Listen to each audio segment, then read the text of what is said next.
안녕하세요. 기능의학 의사 김원정입니다. 자, 환자도 의사도 콜레스테롤에 대해서 잘못 알고 있는 내용이 있습니다.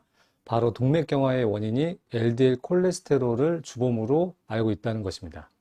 하지만 이제 동맥경화의 주범은 LDL 콜레스테롤이 아니라 혈관 염증이 더 근본적인 원인입니다. 혈관 염증을 일으키는 원인은 또 여러 가지 요소들이 있을 수 있습니다. 우리가 제대로 알아야 할 것은 콜레스테롤이 올라가는 진짜 원인을 찾고 그것을 해결하는 것이 건강을 지키는 지름길이라는 것입니다. 오늘 영상에서는 어떤 원인들이 있고 그 중에서 가장 흔하고 강력한 원인에 대해서 좀 더 자세하게 설명을 드릴 것이고요. 이 원인에 의해서 콜레스테롤이 어떻게 변화하는지 실제 환자 케이스를 가지고 자세히 설명을 드려보도록 하겠습니다.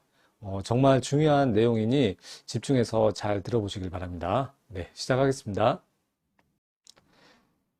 자, 이 그림은 이제 전에도 몇 번 보여드린 적이 있어요. 설명을 드린 적이 있는데, 이제 LDL 콜레스테롤이 중요하냐, 활성산소, 혈관의 염증을 일으키는 ROS, 활성산소가 중요하냐, 요거를 설명을 드렸었거든요. 그래서, 1번이 먼저 활성산소의 이런 염증 요인에 의해서 혈관에 염증이 생기는 것이고요. 그게 이제 이 그림에서는 이제 요 검은색, 회색, ROS라고 표시되어 있는 이 부분이 먼저 생기는 것입니다. 그리고 나서 이제 LDL 콜레스테롤이 특히 이제 콜레스테롤이 큰 콜레스테롤이 있는데 간에서 이제 작은 콜레스테롤을 더 많이 만들게 되고 그것이 혈관 내피세포를 이렇게 통과해가지고 활성산소와 2차적으로 만나게 됩니다. 그리고 이 활성산소와 만나서 산화된 LDL이 그 백혈구 중에 이제 단핵구가 이제 내피세포를 뚫고 들어와서 이제 대식세포가 되고 이 대식세포가 이제 산화된 LDL을 많이 이렇게 잡아먹게 되죠. 이제 그러면서 이제 거품세포가 되고 그 염증과 이렇게 합쳐져 가지고 이제 혈관이 안에가 이제 경화반, 플라크가 형성이 돼서 동맥경화가 진행이 되고 그게 혈관 전체를 막게 되면 이제 문제를 일으키는 것이죠. 그게 이제 뇌경색이 될 수, 중풍과 같은 뇌졸중, 뇌경색이 될 수 있고 심장 쪽으로 가면은 부분적으로 좁아져 있는 거는 이제 협심증 그리고 이제 심근경색으로 이제 심장마비로 사망 원인이 될 수 있습니다. 그래서 그런 것을 미리미리 알고 관리하는 게 중요한데 단순히 이 LDL을 찾아서 이 LDL 수치만 떨어뜨린다고 해서 이 문제가 해결되는 것은 아니고요. 더 근본적인 원인은 이 ROS, 활성산소가 혈관 안쪽에서 염증을 일으키고 있다는 게 중요하지. 그렇다면 우리는 이 LDL 콜레스테롤을 낮출 것이 아니라 이 활성산소 혈관 염증 원인을 제거해 주게 되면 자연스럽게 콜레스테롤도 떨어지는 것이거든요. 그래서 요거를 줄이는 게 핵심 사항이지 이거에 대한 내용을 그렇게 많이 다루지 않고 있고요. 이것을 타겟으로 하지 않고 치료를 하지 않기 때문에 별로 효과가 없는 것입니다. 그래서 LDL 콜레스테롤 뿐만이 아니라 요거는 이제 부차적인 요인이고 더 중요한 것은 이 활성산소 혈관 염증을 일으키는 원인이라고 할 수 있겠습니다. 중요하기 때문에 한 번 더 말씀드렸고요. 그래서 ROS, 의 활성산소를 유발하는 가장 흔하고 빈도가 높고 강력한 요인은 바로 혈당 스파이크입니다. 여러 가지 요인이 있는데 혈당 스파이크가 가장 강력한 혈관 염증 요인이라는 것을 알고 계시면 되겠습니다. 혈당 스파이크는 혈당이 이제 급격하게 치솟는 경우를 말하거든요. 네. 그래서 이제 그거를 혈당 스파이크가 있는지 없는지 확인하려면은 그 연속 혈당 측정을 해봐야 됩니다. 그래서 요즘에는 이제 팔에다 부착을 해서 뭐 5분 단위로 핸드폰으로 혈당을 체크해서 이렇게 블루투스로 이렇게 전송해주는 그러한 이제 의료기 장비들이 있거든요. 그래서 이제 제가 이제 요 장비를 2주 동안 착용하면서 제가 혈당 스파이크가 있는지 없는지 한번 체크를 해봤습니다. 그래서 나름대로 열심히 건강 관리를 하는 기능의학 의사라고 생각을 했고 나는 잘 하고 있겠지. 혈당 스파이크가 별로 없겠지. 왜냐면 운동도 나름 열심히 하고 있었고 그리고 그 음식 조절도 나름 열심히 해서 혈당 스파이크가 안 일어나도록 노력을 하고 있었습니다. 근데 이제 제가 이제 그 어디 고속도로로 가다가 이제 휴게실에 들려서 이제 점심을 먹게 됐는데요. 그때 제가 이제 먹으면 안 되는 이 해물칼국수를 한 그릇 맛있게 먹었고요. 점심에 이렇게 먹었습니다. 그렇게 점심에 한 12시 좀 지나서 먹었는데 혈당이 이게 뭐 엄청 올라가더라고요. 이 연속 혈당 측정기에서는 거의 200 가까이 198까지 치솟고 이 혈당이 높은 게 유지하는 구간이 되게 길었거든요. 그래서 높이 올라가는 것도 중요하고요. 옆으로 몇 시간 동안 고혈당에 노출됐느냐도 상당히 중요합니다. 그리고 이제 저녁에는 뭐 밀가루가 덜 들어가 있다고 하는 그 어묵탕을 끓여서 이제 집에서 먹었거든요. 그때도 거의 뭐 190 가까이 이렇게 급격하게 상승을 했더라고요.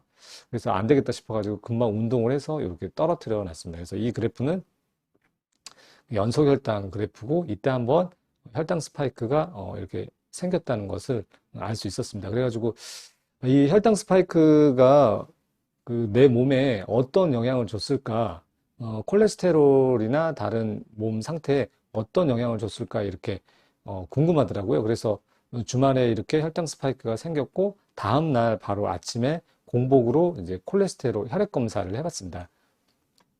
그 혈액 검사 수치를 살펴보면요.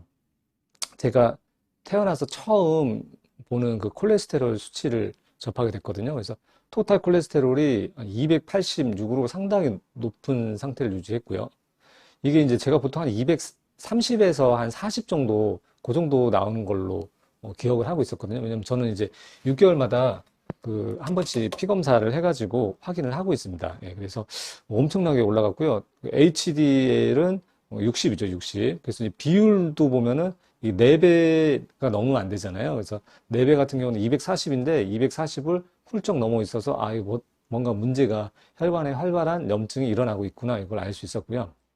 그리고 이제 중성지방 같은 경우도 이제 129로 요거 같은 경우에는 이제 2배를 넘으면 안 되잖아요. 그래서 2배면 120이고 절대값 같은 경우에는 가급적이면 100을 넘으면 안 되거든요. 그래서 이렇게 비율이 깨져 있는 경우에 LDL 사이즈가 상당히 많이 작아져 있을 가능성이 높습니다. 그래서 LDL 콜레스테롤도 200을 찍었더라고요. 그래서 제가 이렇게 콜레스테롤이 높게 나올 수도 있구나. 이제 그거를 알게 됐죠. 예. 그리고 이제 이런 걸 보면 우리가 이제 건강검진을 할 때는 보면은 이제 대장내시경이나 위내시경을 하고 뭐 그렇게 준비를 하니까 음식 같은 거를 또 약간 공복으로 유지하는 기간이 길잖아요. 그러다 보면은 평소와 다르게 콜레스테롤이 조금 낮게 나올 수 있겠다라는 생각도 좀 들더라고요. 그리고 나서, 이제 제가 좀 놀란 거는 이 콜레스테롤 수치도 놀랬고요. 요 공복혈당도 거의 99, 당뇨 전 단계에 거의 근접한 수치까지 올라갔고, 평소와 다르게 이 황달 수치가 1.24로 확 올라가 있더라고요. 그래서 가끔 제가 이렇게 높을 때가 있었는데, 이 간에도 어떤 영향을 많이 줘서 간 기능도 조금 살짝 떨어져 있는 게 아닌가 그런 생각이 들었습니다. 물론 이제 OTPT 그 간 수치는 정상이긴 했습니다. 그리고 진짜 놀란 게 바로 요 인슐린 수치입니다. 그래서 인슐린 수치를 뭐 제가 잘 검사할 일은 없는데 분명히 인슐린이 너무 많이 나오거나 또는 고갈돼 가지고 떨어졌을 거라고 생각을 했거든요. 그래서 인슐린 수치가 확 떨어져 있습니다. 그래서 인슐린 저항성은 제가 0.54로 아주 낮은 편인데 인슐린이 잘 안 나오는 그런 형태가 됐습니다. 즉 이런 수치가 나오려면은 보통은 그 당뇨가 20년, 30년 돼가지고 췌장 기능이 많이 떨어진 사람이 이런 인슐린 수치를 보이거든요. 근데 제가 마치 그런 당뇨 환자처럼 인슐린 수치를 보이고 있습니다. 그래서 아무래도 혈당 스파이크가 오래 유지가 되면서 인슐린이 췌장에서 과분비되고 그래서 이제 췌장에서 인슐린이 잘 안 나오는 그런 이제 기능 부전, 일시적인 그런 기능 부전에 빠져가지고 인슐린이 안 나오는 게 아닌가 그렇게 생각을 했습니다. 당화혈색소는 5.3으로 제가 이제 탄수화물 관리를 철저하게 하고 있어서 잘 나온 편이었습니다. 그래서 인슐린이 순식간에 이렇게 고갈될 수도 있겠구나 이런 생각입니다. 요거는 인슐린이 적게 나온 게 아니라 이제 왕창 분비돼 가지고 고갈된 상태라는 것을 이해하셔야 됩니다. 그리고 진짜 놀란 것은 이제 스몰 댄스 LDL LDL 사이즈 보는 검사거든요. 그래서 스몰 댄스 LDL 콜레스테롤 그 분해 검사를 했는데 이 빨간색 영역이 아까 작은 LDL이거든요. 그래서 작은 사이즈의 LDL이 높으면은 이거는 혈관에 활성산소가 이미 들어와 있는 상태고 거기에 대해서 이제 염증 반응이 생기고 혈관에 염증이 생기고 딱딱해지고 동맥경화가 일어나고 있다는 것을 뜻하거든요. 그래서 이렇게 높은 적이 없거든요. 거의 뭐 빨간색 조금 있는 편이었는데 이 혈당 스파이크 한 번 생겼는데 이렇게 작은 사이즈 이 빨간색에 해당되는 작은 사이즈 LDL이 왕창 올라간다는 것을 확인하는 계기가 됐습니다. 그래서 이런 경우가 계속 주기적으로 반복이 되면은 당연히 혈관의 염증이 심해지고 동맥경화가 진행이 될 수밖에 없습니다. 그래서 혈당 스파이크가 이렇게 무섭다는 것을 새삼 느끼게 되는 계기가 됐습니다. 그래서 이제 이걸 어떻게 해야 되나, 아, 큰일 났다. 몸 완전 이러다가 망가질 수 있겠구나. 해가지고 해결책은 제가 이전 영상에서 말씀드렸던 거저 먹기, 거꾸로 저탄수화물 먹기, 그리고 존투 운동, 존투 슬로우 조깅을 제가 꾸준히 일주일, 이주일 이렇게 한 달 가까이 했고요. 이 따로 뭐 고지혈증 약은 절대 먹지 않았고, 요 식이요법하고 운동 위주로만 했습니다. 그리고 약간 평소에 먹던 항산화 영양제를 잘 챙겨 먹었습니다. 그렇게 해서 혈당 스파이크가 혹시라도 숨어 있는 혈당 스파이크가 있는지 확인하기 위해서 연속 혈당 측정을 계속 모니터링 했고요. 점심시간에 어느 날 보니까 178로 훌쩍 올라가 있더라고요. 그래서 보니까 이 뭐 계란도 먹고 김치도 먹고 당근도 먹고 밥 한 3분의 1 공기 먹었는데 밥 양을 조금 줄여야겠다는 생각을 했고요. 그리고 이 지포체 여기 뭐 설탕이 들어가는지 이게 아무래도 많이 단맛이 나는데 거기서 좀 올라가는 게 아닌가 그런 생각을 했습니다. 그래서 요것을 좀 양을 줄이거나 근데 아예 빼버렸습니다. 이제 안 먹는 반찬 음식에서 이제 제가 빼버렸고요. 그리고 나서 혈당이 잘 유지가 됐습니다. 그런 음식을 빼니까 잘 유지가 되고 있고요. 점심시간에도 혈당이 140 이하로 잘 유지가 되고 있습니다. 그래서 140이 요 주황색이 140이고요. 빨간색은 70인데 그 안에서 잘 유지되고 있고 저녁에도 탄수화물 양을 줄였습니다. 제가 먹는 탄수화물 양은 밥 한 두 숟가락, 한두 숟가락 정도만 이렇게 먹고 나머지 그 올리브오일하고 잎채소하고 단백질을 충분히 먹어서 허기가 지지 않게끔 잘 관리를 하고 있습니다. 그렇게 관리하던 중에 점심 먹고 나서 또 갑자기 느닷없이 196을 찍더라고요. 그래서 뭐지 했더니 역시나 그 지포가 있었고요. 그 다음에 이 계란에다가 들어간 케찹을 살펴보니까 그 이게 자연드림 케찹이거든요. 근데 저는 당연히 괜찮을 거라고 생각을 했는데 좀 맛있고 달더라고요. 그래서 꾸준히 잘 먹은 케찹이었는데 여기 그 당류 함량을 봤더니 45g 정도 들어있더라고요. 그 케찹 그 조그만 통에. 그래서 그 정도면 각설탕 거의 뭐 한 15개 정도 들어있는 꼴이거든요. 그래서 지나치게 과도한 그 혈당을 올리는 케찹의 그 설탕이 문제였구나. 그래서 요것도 이제 케찹을 바꿨습니다. 저당 케찹으로 바꾸고 요것도 이제 뺐고요. 그래서 요거는 빼야겠다는 생각이 들더라고요. 그래서 당연히 이 정도 먹고 혈당이 뭐 얼마나 올라가겠어? 이렇게 저는 쉽게 생각을 했는데 이 케찹이 주 원인이지 않았나? 그렇게 생각을 했습니다. 그래서 케찹을 이렇게 뺐고요. 그리고 나서 이제 혈당 유지하는 걸 봤더니 이제 140에서 70 사이로 안정적으로 잘 유지하고 있었습니다. 여기서도 이제 잘 유지되고 있고요. 여기서도 안정적으로 혈당이 잘 유지가 되고 있었습니다. 그래서 이렇게 연속 혈당 측정기를 이렇게 콜레스테롤이 높은 사람은 꼭 한번 2주 동안 측정을 해가지고 확인을 해볼 필요가 있습니다. 그래서 혈당 스파이크가 생기는지 이런 것들을 확인해가지고 이 혈당 스파이크를 일으키는 음식이 뭔지 사람마다 다 다를 수가 있거든요. 그걸 찾아내는 게 이 연속 혈당 측정기의 가장 큰 장점이라고 할 수 있습니다. 저만 해도 이제 이렇게 먹을 때는 그나마 나았는데 저만 해도 자주 먹었던 이 케찹이 혈당 스파이크를 일으키고 있었는 음식인지는 전혀 알 방법이 없죠. 예. 요 연속 혈당 측정기를 하지 않는 이상 알 수가 없습니다. 그래서 기회가 되시면은 한번 꼭 해보시는 것을 추천드립니다. 그리고 특히 고지혈증 환자라든가 동맥경화 환자라든가 당뇨가 있는 환자라든가 건강에 관심이 많은 분들은 이 연속 혈당 측정기를 측정해 보시는 것을 추천하고요. 비용도 그렇게 비싸지 않습니다. 2주 동안 착용하는데 한 85,000원 정도밖에 들지 않으니까요. 꼭 해보시면 좋을 것 같아요. 그리고 이제 또 일주일 후 이게 거저 먹기하고 존투 운동 그거를 열심히 했습니다. 열심히 악착같이 했고요. 그렇게 했더니 이제 혈액 검사를 보니까 중성지방도 줄었고요. 콜레스테롤도 아까 200 정도 됐는데 164로 좀 떨어졌네요. 이것도 비율이 조금 좋아졌고요. 그리고 황달 수치도 이 빌리루빈 황달 수치도 정상으로 됐습니다. 그래서 뭔가 좀 마음에 들진 않지만 이렇게 일주일 해도 떨어지긴 떨어지는데 완전히 정상화되는 데는 시간이 좀 오래 걸린다는 것을 알 수 있습니다. 그래서 이 정도 떨어졌고요. 그리고 이제 가장 제가 걱정했던 부분은 인슐린이 회복이 안 되면 어떡하나 그렇게 걱정을 했는데 인슐린이 살짝 회복이 됐습니다. 1.1인데 만족스럽게 그 인슐린 수치가 회복이 되지는 않았습니다. 그래서 시간이 생각보다 오래 걸리더라고요. 그리고 LDL 그 작은 LDL 스몰 댄스 LDL도 요 상태였는데 이렇게 많이 줄었습니다. 많이 줄었죠? 그런데도 그 L3 3번 LDL이 여전히 수치가 높다는 것을 알 수 있습니다. 그래서 일주일 열심히 노력했는데 그래도 부분적으로만 회복이 됐다. 이렇게 확인할 수 있었고요. 그래서 안 되겠다 싶어가지고 일주일 더 빡세게 거저먹기랑 존드 슬로우 조깅을 열심히 했습니다. 그리고 2주 후의 결과를 보시면은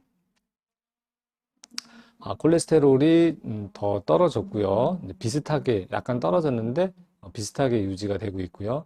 그다음에 비율이 좋아졌죠. 예, 비율 4배 이하가 되고 이건 2배 이하가 됐습니다. 그리고 황달도 잘 유지하고 있었고요. 그리고 인슐린 수치도 아까 1.2였는데 그죠? 1.7로 이렇게 많이 올라와 있죠. 인슐린이 많이 회복이 됐구나. 췌장 기능이 많이 회복이 됐구나. 그것을 알 수 있었고요. 그리고 마지막으로 LDL 사이즈가 여기에서 이렇게 줄었다가 이게 이제 많이 줄었죠. 예. 거의 이제 정상 수준까지, 평소 수준까지 왔습니다. 그래서 이렇게 혈당 스파이크가 한번 생기면은 회복하는데 하루 이틀 만에 회복이 될 수가 없고요. 2주 이상 이렇게 시간이 걸릴 수 있습니다. 근데 요런 뭐 칼국수 먹는 게 뭐 별거냐 이렇게 생각할 수 있지만 칼국수 한번 먹는 게 이렇게 혈관에는 치명적인 데미지가 생길 수 있고 이게 계속 누적이 되면은 어쩔 수 없이 동맥경화가 빨리 진행될 수밖에 없습니다.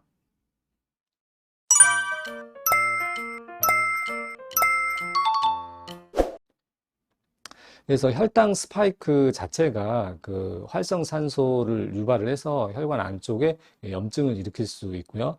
인슐린이 과다 분비되고 인슐린 저항성이 생기고 그게 중성지방이 또 증가하게 되고요. 이 중성지방이 증가하면은 간에서 LDL 사이즈를 작게 만들고요. 이 작게 만든 사이즈가 혈관 안쪽에 그 활성산소와 만나서 혈관 내벽을 침투해서 활성산소와 결합을 해서 산화 LDL이 되는 거죠. 예, 산화 LDL이 돼서 거기서 이제 백혈구하고 반응이 일어나고 염증 반응이 반복이 되면서 이제 플라크가 형성이 되고 동맥경화가 진행이 되는 것이죠. 그래서 평균 혈당이 높은 것보다 혈당 스파이크가 더 위험할 수 있습니다. 그래서 당화 혈색소도 봐야 되지만 내가 혈당 스파이크가 있는지 없는지 그리고 그 시간이 얼마나 오래 지속되는지 그것을 꼭 체크해가지고 해결을 해줘야 됩니다. 인슐린이 혈당 스파이크가 생기면은 췌장에서 반작용으로 이제 혈당을 낮추기 위해서 인슐린이 분비가 되는데요. 과하게 분비가 되고 이제 저항성이 있으면은 활성산소가 생긴다. 이렇게 이해하시면 되고 그런 이제 기전은 이렇게 네 가지가 있을 수 있습니다.